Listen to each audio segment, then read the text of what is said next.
พิธีดังกล่าวได้ไขขึ้นในวันที่24เดือนมิถุนายน2019ที่สโมสรวิทยาลัยคู่ปากเซโดยการให้เกียรติเข้าร่วมเป็นประธานของทานเกตพันลักษ์หัวหน้ากรมสร้างคู่กระทรวงศึกษาธิการและกีฬาทานพรผู้วรรณโนผู้อำนวยการวิทยาลัยคู่ปากเซทานสุริจักรพิลาแดงคณะแผนกศึกษาธิการและกีฬา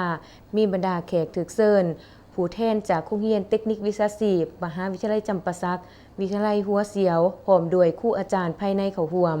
ในพิธีได้รับฟังการผ่านบทรายงานผลการประเมินการสร้างศูนย์แห่งการพัฒนา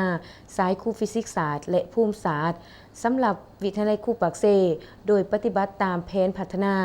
คุณภาพการศึกษาของกรมสร้างคู่กระทรวงศึกษาธิการและกีฬากำหนดออกวิทยาลัยคู่ปากเซได้ถือเอาเวียกงานการประเมินคุณภาพภายในสถาบันการศึกษาพร้อมทั้งเวียกงานสร้างเป็นศูนย์แห่งการพัฒนาและศูนย์แห่งความเป็นเลิศตามการตกลงของกรมสร้างคู่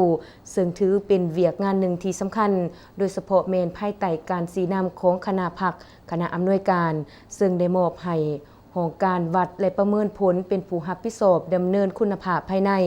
และสร้างเป็นศูนย์แห่งความเป็นเลิศและสร้างความพร้อมให้แก่การเป็นศูนย์แห่งการพัฒนาใน2สายวิชาคือวิชาคู่ฟิสิกส์ศาสตร์และวิชาคู่ภูมิศาสตร์โดยในทั่ววิทยาลัยคู่ปากเซประกอบมี10หองการมี33หน่วยงานซึ่งมีจำนวนพนักงานราชการทั้งหมด167คนยิ่ง88คนในนั้นมีครูอาจารย์151คนยิ่ง80คนโอกาสเดียวกันทานสุพีเพชรดาวงศ์หัวหน้าแผนกกวดการติดตามและการประเมินผลกรมสร้างคู่กระทรวงศึกษาธิการ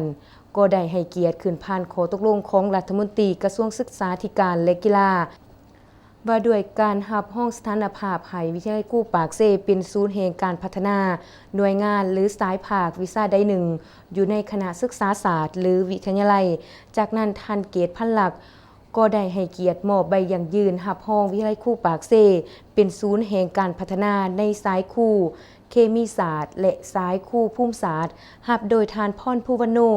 ผู้อำนวยการวิทยาลัยคู่ปากเซจากนั้นประธานก็ให้เกียรติโอลมและกล่าวย่องย่อส้มเซยต่อผลสำเร็จที่ญาติมาใด